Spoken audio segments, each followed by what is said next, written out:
জীবন, সম্পদ এবং সময় আল্লাহর রাস্তায় ব্যয় করা এবং আল্লাহভোলা মানুষকে আল্লাহর সাথে সম্পর্ক করে দেওয়ার উদ্দেশ্যে গত শতাব্দীর শুরুতে প্রতিষ্ঠিত হয় তাবলিগ জামাত। এখন যা সারা বিশ্বে বিস্তৃত।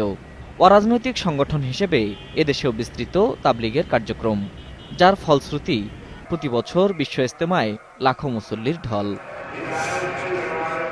তাবলিগের একটি অংশের অভিযোগ, সাধারণ মানুষের এই ভালোবাসাকে পুঁজি করেই ৮০ দশক থেকে তাবলিগের নামে হাদিয়া বাণিজ্য শুরু করেন শীর্ষ নেতাদের অন্যতম আসিফুল ইসলাম।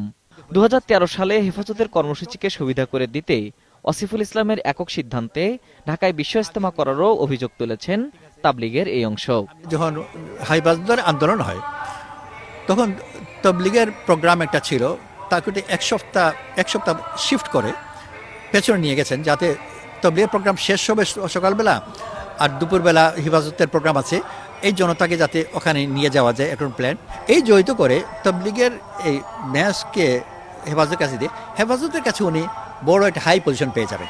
এখন শীর্ষ পদে গিয়ে আসিফ তাবলিগ জামাত ও ইজতেমাকে ব্যবহার করে সম্পদের পাহাড় গড়ছেন বলে অভিযোগ তাবলিগের কতিপয় সদস্যের।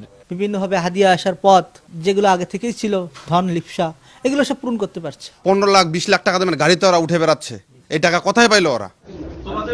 আসিফুল ইসলামের দুর্নীতির বিষয়ে কাকরাইল মসজিদে সাধারণ তাবলিগ সদস্যদের সচেতন করতে গিয়ে বারবার নির্যাতনের শিকার হয়েছেন প্রফেসর মুশফিকের অনুসারীরা। গত 18 ফেব্রুয়ারি বিশ্ব ইজতেমা ময়দানে লিফলেট বিতরণ করতে গিয়ে আসিফুল ইসলামের লোকজনের হামলার শিকার হন লিফলেট বিতরণকারীরা, আর তাদের বিতণ্ডায় নিহত হন ইজতেমা ময়দানের পানির জিম্মাদার। কারণ ওখানে গেলেই নির্দিষ্ট কিছু লোক আছে, ওরা একদম অ্যাগ্রেসিভ ভাবে এরকম হায়নার মতো ঝাঁপায় পড়ে সাথীদের উপরে, কলার ধরে টেনে এসে মারতে নিয়ে চলে যায়। ওখান থেকে পিটিতে কিছু সাথীকে নিয়ে আলাদা কামরা একটা রাখছে। বিষয়টি নিয়ে কাকরাইল মসজিদে আসিফুল ইসলামের সাথে কথা বলতে গেলে তিনি ক্যামেরায় কথা বলেননি। তবে তার বিরুদ্ধে সব অভিযোগ ভিত্তিহীন দাবি করে তিনি জানান, প্রফেসর মুশফিকই রাজনৈতিক উদ্দেশ্যে তার বিরুদ্ধে কুৎসা রটাচ্ছেন।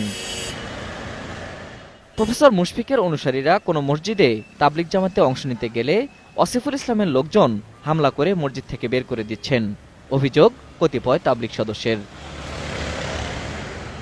Ferdous Rahman, ATN news, Dhaka.